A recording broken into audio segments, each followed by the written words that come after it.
قومی اسمبلی کا اجلاس اس وقت جاری ہے، وہاں پر مراد سعید اظہار خیال کر رہے ہیں اور مجھے کہتی ہے کہ آپ اس بندے کا نام لے رہے تھے۔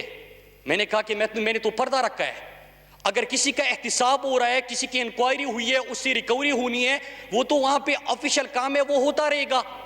میں نے تو صرف اشارہ دے دیا کہ اگر آپ میرے گھر جاتے ہیں، گھر تک نہ جائے، مجھ سے بات کریں۔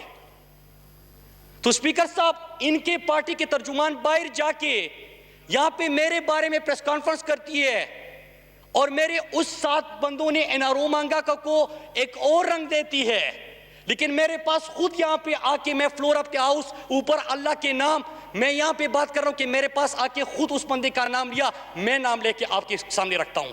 ڈاکٹر عباد یہاں پہ تھے، ان کے میں نے کل اس نے بھی تقریر کی ہے پرسوں۔ اسپیکر صاحب، 10 کروڑ کی میں ریکوری کر چکا ہوں، 66 کروڑ ریکوری کے اوپر انہوں نے سٹے آرڈر لیا ہے۔ اسپیکر صاحب، میں نے نام نہیں لیا، میں اپنا کام وہاں پہ کرتا ہوں، میں اس کا نام بھی نہیں لیتا، پردہ رکھ رہا ہوں، لیکن آپ کے پارٹی کے ترجمان میرے پاس آ کے کہتی ہے کہ یہ بندہ تھا، اور باہر جا کے پریس کانفرنس کرتی ہے مراد بہت برا ہے، جھوٹ بولتا ہے۔ ان کی والدہ بھی رات کو اس دن منیف فاروق کے پروگرام میں بیٹھی تھی، ابھی بھی بیٹھی ہے، انہوں نے کہا کہ نہیں وہ جھوٹ بہت بولتا ہے۔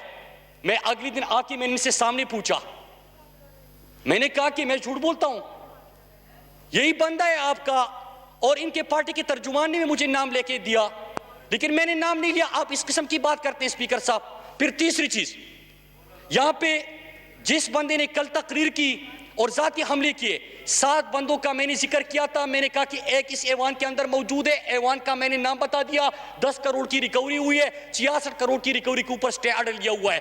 ایک پروجیکٹ جو انہوں نے سڑک بنانی تھی اپنے لوگوں کے لیے، اس کا پیسہ کا ہے، سڑک نہیں بن پائی اسپیکر صاحب۔ لیکن یہاں سے جا کے اپنے لوگوں کو ان علاقوں میں فون کر کے خیبر پختونخوا میں اور یہ غلیظ گالیاں دیتے ہیں۔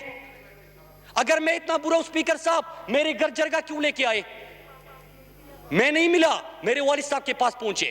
اگر میں اتنا برا ہوں تو ان کی فیملی میرے گھر کے سامنے رات کو 12 بجے کھڑے ہو کے جب اگلے دن ریکوری ہو رہی تھی منتیں کیوں کر رہی تھی اسپیکر صاحب؟ اگر میں اتنا برا ہوں اسپیکر صاحب تو میرے دفتر آ کے 3 گھنٹے تک میٹنگز کے ختم ہونے کا انتظار کیوں کیا کہ میں کب فارغ ہوں گا؟ اسپیکر صاحب، 2 حوالے رہتے ہیں اسپیکر صاحب۔ عباسی صاحب، میں آپ کی کوئی بات نہیں کر رہا، میں اپنی بات کر رہا ہوں آج، اتنا مجھے حق ہے۔ 2 موجود ہے نہیں،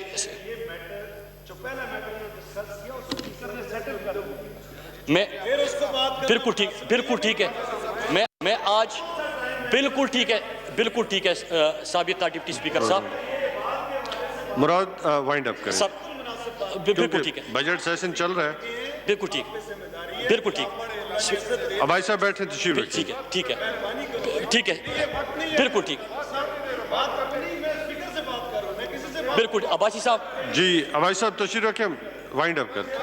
آپ ہی بتا دیں، میں کسی کی ذات کے اوپر بات نہیں کر رہا، اتنا تو حق ہے مجھے۔ نہیں، آپ اچھی بات کر رہے ہیں، آپ نے غلط بات نہیں کی، ہر کوئی غلط ہے۔ مراد جاری رکھیں لیکن وائنڈ اپ کریں۔ جی اسپیکر صاحب، ٹھیک ہے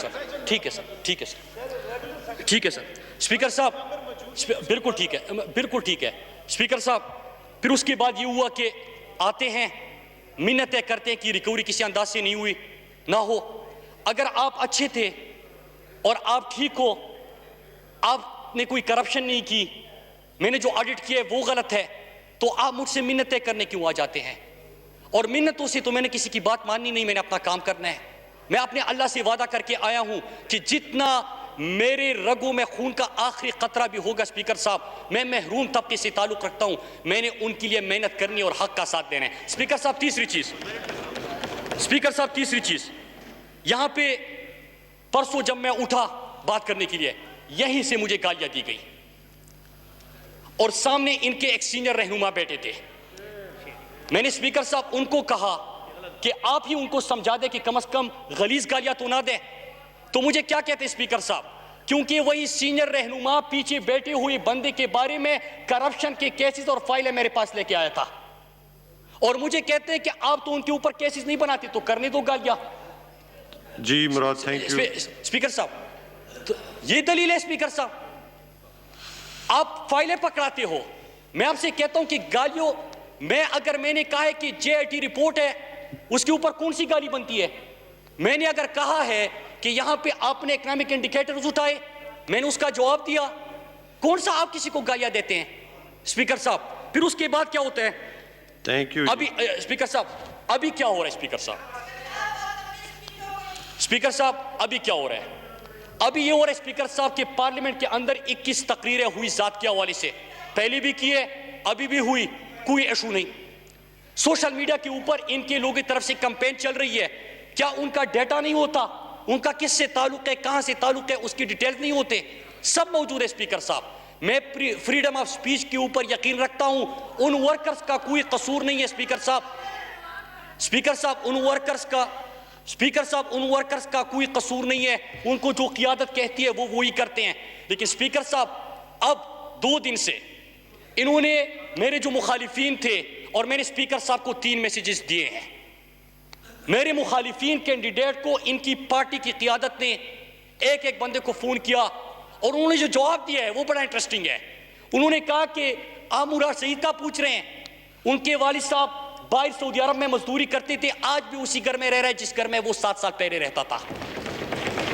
آپ مراد سعید کی بات کرتے ہیں, وہ میرا مخالف ضرور ہے, میں نے بھی الیکشن لڑا اس کا, اور میں نے اسپیکر صاحب میں پھر ریکارڈ کی کہوں, اسپیکر صاحب کو میں نے یہ میسیجز بھیج دیے ہیں کل رات.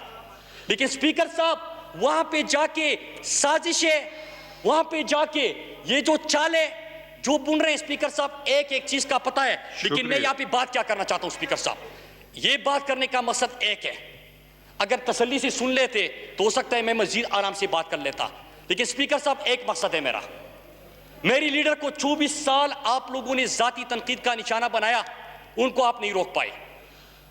اگر کسی کا یہ خیال ہے اسپیکر صاحب کہ اس طرح میرے سامنے آ کے یہاں پہ آپ منتیں کرتے اور اپنی لیڈر کو خوش کرنے کے لیے رات کو میرے گھر فروٹ بیچتے ہیں, جو کہ میں نے واپس کر دی, لیکن دن کو پارلیمنٹ کے آ کے اپنی لیڈر کو خوش کرنے کے لیے چیزیں لہراتے ہیں اور ذاتی تقریریں کرتے ہیں, اسپیکر صاحب میں اب ایکسپوز کروں گا. اگر یہاں پہ آپ آ کے میرے سامنے منتیں کرتے ہیں کہ آپ میں سر 2 منٹ دیجیے گا سر, 2 منٹ میں ختم کر رہا ہوں. اگر آپ یہاں پہ آ کے مجھے منتیں کرتے ہیں کہ میری لیڈر کے ساتھ سے پہلے تقریر کر لو, لیکن پھر اس کے بعد مجھے یہاں پہ نشانہ بناتے اور خوش ہوتے ہیں, ورکرز کو موٹیویٹ کرتے ہیں, اسپیکر صاحب میں ایکسپوز کروں گا. اسپیکر صاحب میں نے 4 لوگوں کا حوالہ دیا, میں آپ کو 30 اور لوگوں کا حوالہ دے سکتا ہوں. لیکن اسپیکر صاحب میں یہاں پہ ایک کاس لے کے آیا ہوں.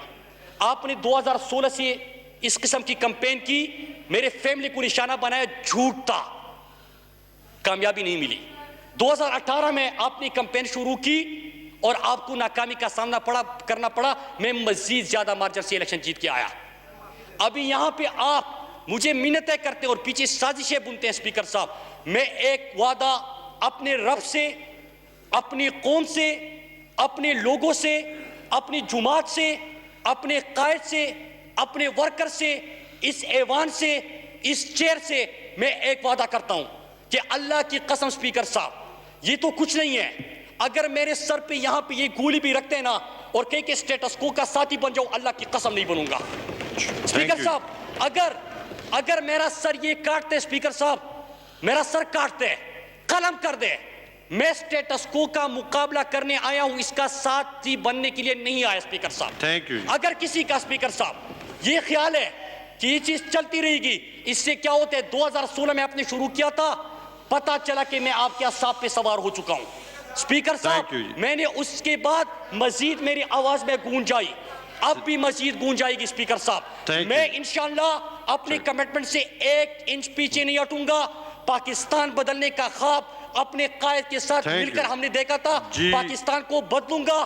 اپنے 2 منسٹریز میں ایک انڈیکیٹر آپ نہیں دکھا سکتے, شکریہ. آپ کے 10 سال اور میرے 2 سال آپ مقابلہ کر سکے. اسپیکر صاحب یہ بھی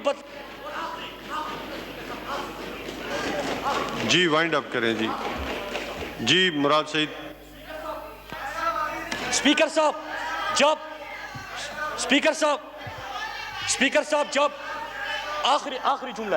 آخری جملہ. اسپیکر صاحب جب ان سے کاشف عباسی نے پروگرام میں پوچھا کہ آپ مراد کو ہمیشہ اس قسم کی گالیاں دیتے ہیں, تو مراد کہتے کہ مراد کی زبان کو دیکھے. کاشف نے 3 دفعہ سوال کیا کہ مراد نے کیا بولا ہے, کہتے کہ فرزند زرداری بولا ہے. چلو تھینک.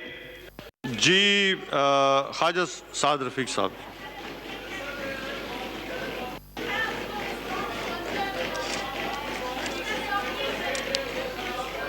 جی خواجہ سعد رفیق صاحب جی, آپ کس پہ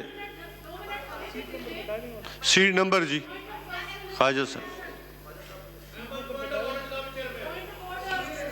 خواجہ صاحب آپ سیٹ نمبر بتا دیں. جی 16 جی سٹارٹ کریں. جی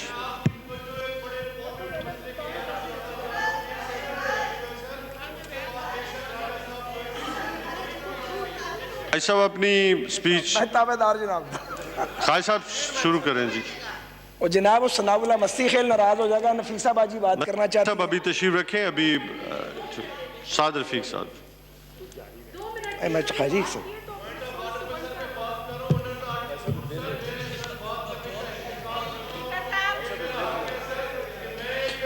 پوائنٹ آف آرڈر جو ہے وہ سسپینڈ ہے.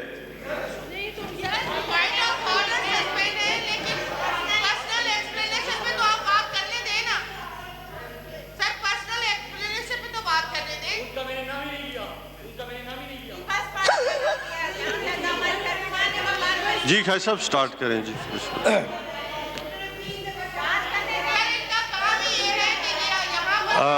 شگفتہ جمانی صاحب, شازیہ مریض صاحبہ تشریف نہیں رکھتی, جب آئیں گے تو ان کو موقف سن لیں گے. Thank you. آپ کے پاس بالکل ٹائم نہیں ہے, آپ کے پاس ٹائم نہیں ہوتا, لیکن ایسی خصولیات کے لیے آپ کے پاس اس اسمبلی میں ٹائم ہوتا ہے کہ وہ آئیں اور آ کے یہاں پہ کسی کی دل آزاری کریں. ان کا کام ہی یہ ہے, ان کو یہ کہ لکھ کے دے دیا گیا. شازیہ مریض صاحبہ تشریف نہیں رکھتی, جب وہ آئیں گے تو ان کا جو پوائنٹ ہے وہ سن لیں گے.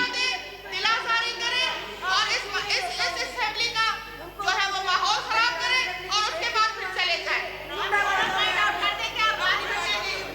پر وہ تو چلا گیا جائے. مراد آئے گا پھر بات کر لیں. ایسے کر لیتے ہیں, مراد سب چلے گئے. جب وہ آ جائیں گی ان کی بات سن لیں گے. ہاں آپ اپنی خواجہ صاحب تک سپیچ جو ہے. بسم اللہ الرحمن الرحیم. شکریہ جناب چیئرمین. ابھی ایک فیڈرل منسٹر صاحب نے تقریباً 23 minute point of personal explanation پہ بات کی. بہرحال میں صرف یہ بات ریکارڈ پہ لا رہا ہوں. جناب والا گزارش یہ ہے کہ کل میں نے سوچا کہ میں بجٹ پہ سپیچ کروں, رات کو کچھ خاکہ بھی تیار کیا, لیکن آپ یقین کریں صبح دل نہیں کر رہا تھا کہ یہاں اس ایوان میں آ کے بات کی جائے. یہ حالات ہو گئے ہیں, اور یہ میرے حالات نہیں ہیں, یہ ڈیوائیڈ کے دونوں طرف یہ حالات ہیں. کیونکہ نشستن گفتن برخاستن, یہ تہمت ویسے تو ماضی میں بھی ہر حکومت پہ ہر ایوان پہ لگتی رہی ہے, لیکن سچ یہ ہے کہ جتنا بے توقیر اس ایوان کو عمران خان صاحب کی حکومت کے دور میں کیا گیا, اس کی کوئی نظیر اس سے پہلے نہیں ملتی.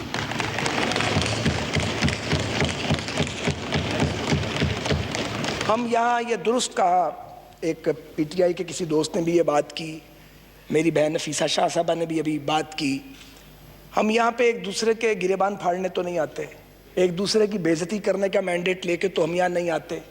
لوگوں نے ہمیں اس لیے ووٹ تو نہیں دیا کہ ہم ہر وقت ایک دوسرے کے اندر کیڑے ڈالیں, کیڑے نکالیں. تنقید کرنی چاہیے, تنقید ہونی چاہیے, لیکن تنقید تو تب کرے جب کوئی سننے والا ہو, کوئی بات پہ عمل کرنے والا ہو, کوئی تجویز لینے والا ہو. ایسا کوئی بندوبست یہاں موجود نہیں ہے. ٹھیک کہا ہے یہاں پہ نفیسہ شاہ صاحبہ نے کہ ایک ایسے وقت پہ جب ہم ایٹ وار ہیں, افواج کام کر رہی ہیں, جوڈیشری کام کر رہی ہے, ہیلتھ کیئر والے جو ہیں وہ دن رات کام کر رہے ہیں, ریسکیو والے, پولیس کام کر رہی ہے, آپ نے پارلیمنٹ کا لاک ڈاؤن کر دیا.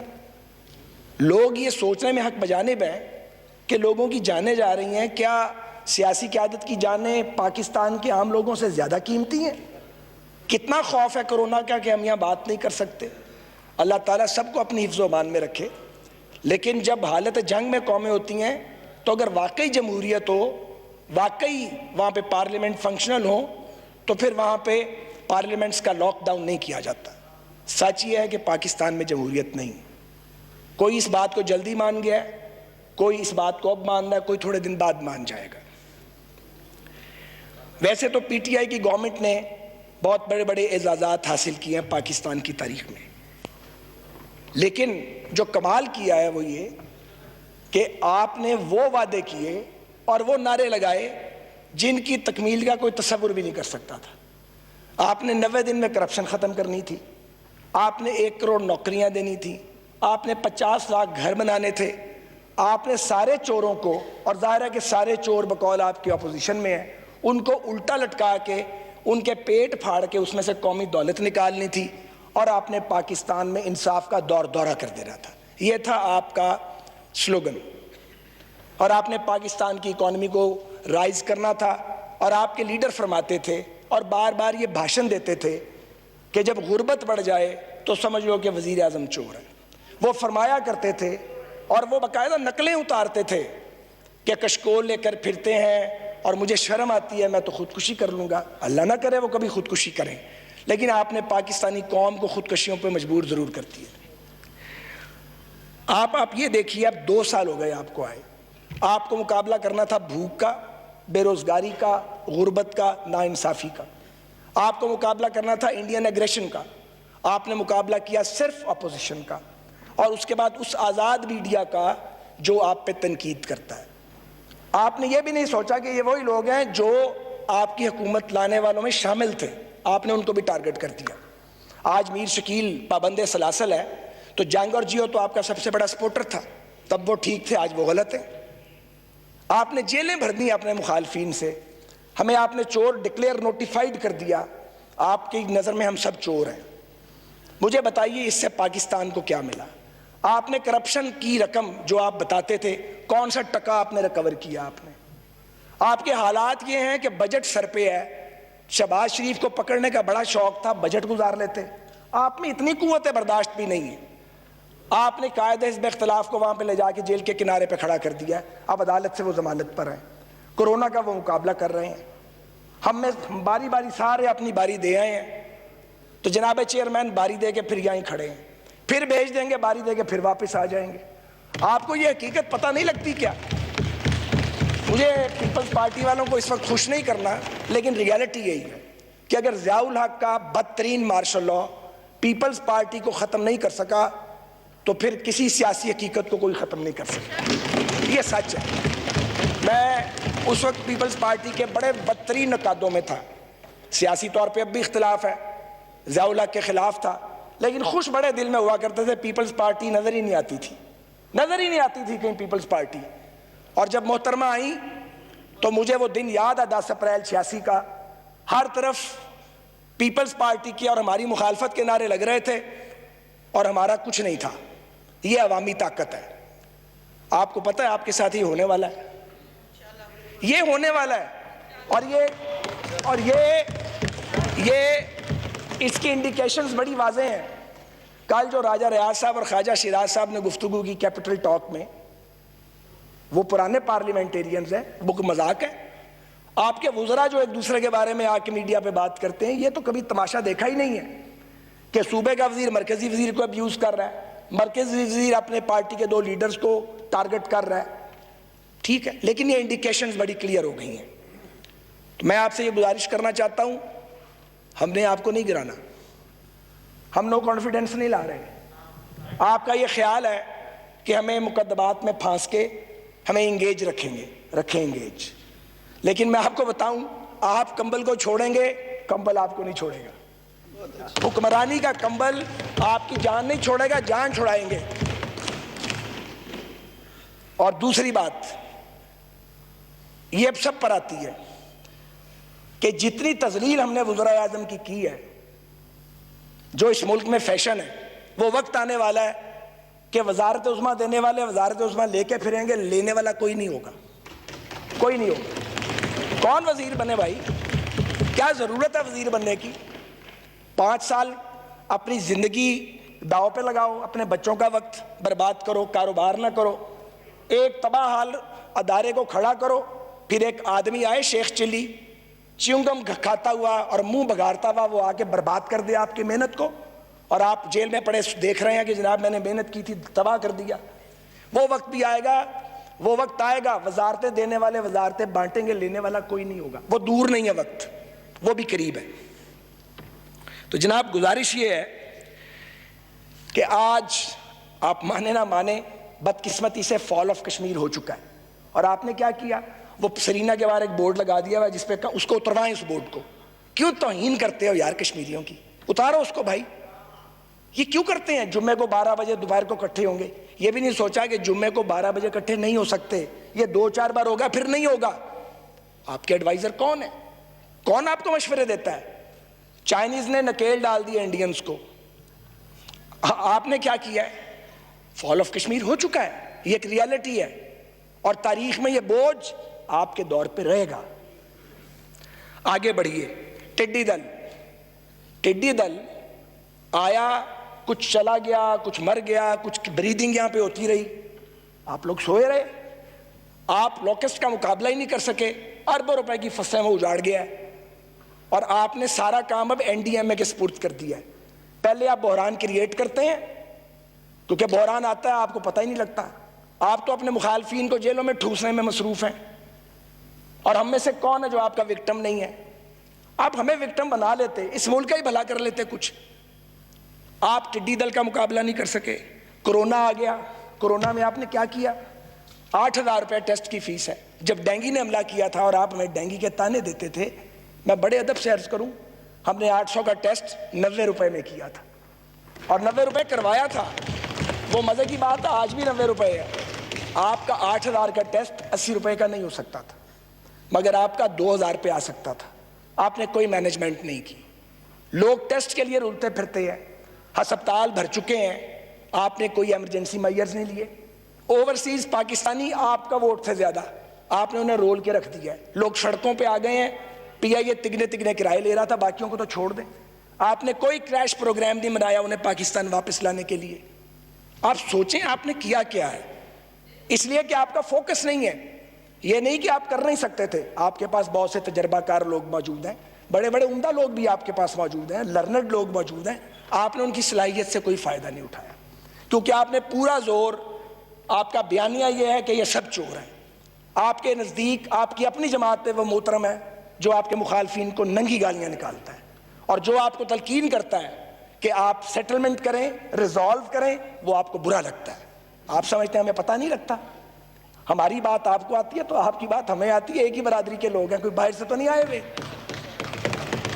آج سید خورشید شاہ, مجھے آپ بتائیے, ہم ادھر بیٹھتے تھے, شاہ جی ادھر بیٹھتے تھے, کیا دور تھا, کیا خوبصورت طریقے سے باوقار انداز میں وہ اپوزیشن کرتے تھے. اس سینئر پولیٹیشین کو جیل میں ٹھونسا ہوا ہے, حمزہ شہباز جیل میں پڑا ہوا ہے, خواجہ آصف صاحب نیب کی پیشیاں بھگت رہے ہیں. جب سے پارلیمنٹری لیڈر بنے ہیں ان کی پیشیوں میں تیزی آ گئی ہے. رانا ثناء اللہ خان ایک جیل کاٹا ہے, دوسری جیل کے دہانے پہ کھڑا کیا ہوا ہے. آپ کو ملتا کیا اس سارے کام سے؟ آپ کیا خیال ہے یہ لوگ اپنا دین دھرم بدل لیں گے, اپنے موقف بدلیں گے؟ صرف آپ ایک نفرت پیدا کر رہے ہیں جو ہماری اولادوں تک جا رہی ہے. میں بتا رہا ہوں آپ کو, ہم نہیں دے رہے وہ نفرت, آپ اگلی نسل میں اس نفرت کو منتقل کر رہے ہیں. آپ سیاسی دشمنی کو, سیاسی اختلاف کو دشمنی میں آپ نے بدل ڈالا ہے. یہ پاکستان چکتائے گا اس کی قیمت. آپ میں سے بہت سارے پالیٹکس میں نہیں ہوں گے, فارغ ہو گئے ہوں گے, ان کا نام ہی نہیں ہوگا سیاست میں, بہت سارے گھروں میں چلے گئے ہوں گے, مگر پاکستان اس کو بھگتے گا. معاف کر دیں پاکستان کو, معاف کر, رحم کریں اس ملک کے اوپر. ہم اینڈ پہ آ گئے ہیں. اس ملک میں مشرقی پاکستان کے ٹوٹنے سے سبق نہیں سیکھا گیا, تو کرونا کے اس حملے سے ہی سبق سیکھ لیجئے. یہ کرونا کی جو ایک عذاب ہم پہ آیا ہے پوری دنیا پہ, اس کرونا کے اندر سے اپرچونٹی مل سکتی تھی. ہر مشکل میں ایک اپرچونٹی ہے, مگر آپ کے پاس وہ کیپیسٹی نہیں ہے. آپ تو بات چیت کرنے کی پوزیشن میں نہیں ہیں, آپ اس پوزیشن میں نہیں ہیں کہ آپ اپوزیشن کے ساتھ قومی معاملات پہ گفتگو کر سکیں. 11 ووٹوں کی آپ کی حکومت ہے, وہ 11 بھی آپ کے اپنے ووٹ نہیں ہیں. آپ کو بھی پتا وہ ووٹ کہاں سے آئے ہوئے ہیں, اور ہمیں بھی پتا کہاں سے آئے ہوئے ہیں. کوئی 2/3 میجورٹی ہوتی ہے, تو 2/3 میجورٹی بھی نہیں چلی. 2/3 میجورٹی کا جو یہاں حشر ہوا تھا وہ بھی تاریخ کا حصہ ہے. آپ کس غلط فہمی کا شکار ہیں؟ میں آپ سے صرف یہ عرض کرنا چاہتا ہوں کہ فال آف کشمیر کے بعد فال آف اکانومی ہو چکا ہے. آج لوڈ شیڈنگ پھر شروع ہو چکی ہے.